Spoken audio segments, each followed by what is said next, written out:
Greetings, this is Daniel Rowe with you. The topic of this episode, as you might have guessed, is once again about finance. Most people think financial success is about earning more, but in reality, it's about needing less. Because income alone doesn't create freedom. Margin does. Margin is the gap between what you earn and what your life demands from you.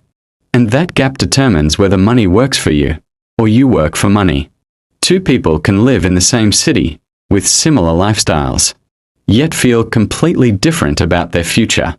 One feels constant pressure. The other feels calm control. The difference is rarely income. The difference is structure. One built a life that expands endlessly. The other built a life that holds steady. And the steady life always wins over time. The modern world constantly encourages expansion. Upgrade your phone. Upgrade your car. Upgrade your home. Upgrade your wardrobe. Upgrade your lifestyle. Each upgrade feels small, almost harmless. But upgrades don't exist in isolation. They stack. And stacking creates obligation. Every improvement you add becomes a standard you must maintain. And standards become expensive habits. Over time, these habits silently turn into requirements. And requirements slowly replace freedom. Ownership feels powerful at first. It signals progress. It signals achievement. It signals identity. But ownership comes with a hidden contract. When you own something, it begins to own part of you. Your time. Your attention. Your resources. Your decisions. You must store it. Maintain it. Repair it. Replace it. And eventually, worry about it. The more you own, the more you manage. And the more you manage, the less flexible you become. Flexibility is the real currency of modern life. It determines whether you can change direction, whether you can take opportunities, whether you can walk away from bad situations, whether you can rest when needed. A life overloaded with possessions reduces flexibility. Because every possession increases commitment, and commitment reduces mobility. When your lifestyle requires your full income to survive, your choices shrink. You stop making decisions based on values. You start making decisions based on necessity. And necessity rarely leads to freedom. Minimalism is often misunderstood. People assume it's about removing comfort, or rejecting success, or living with less for the sake of discipline. But true minimalism is not about deprivation. It's about optimization. It's about removing what doesn't improve your life. So what does improve it becomes more powerful. It's about intentional ownership, not accidental accumulation. And intentional ownership creates clarity. Clarity about needs. Clarity about priorities. Clarity about direction. Clarity changes how you see purchases. Instead of asking, "Do I want this?"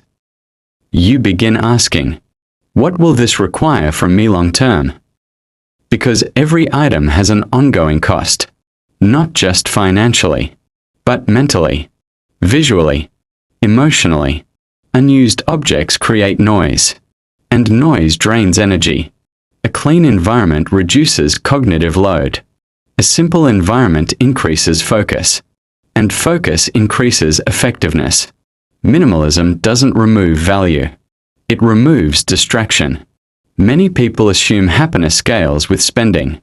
But beyond basic comfort, research consistently shows diminishing returns.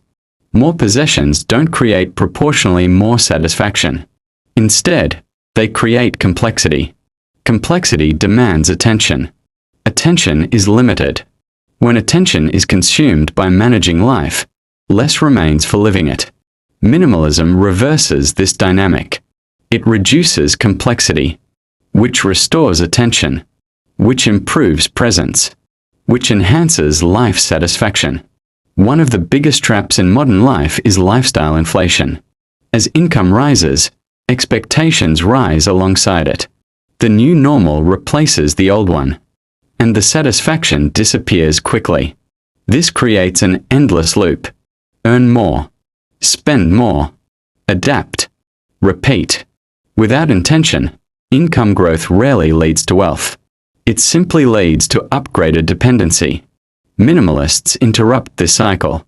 They allow income to grow, without allowing life to grow proportionally. And the gap becomes power.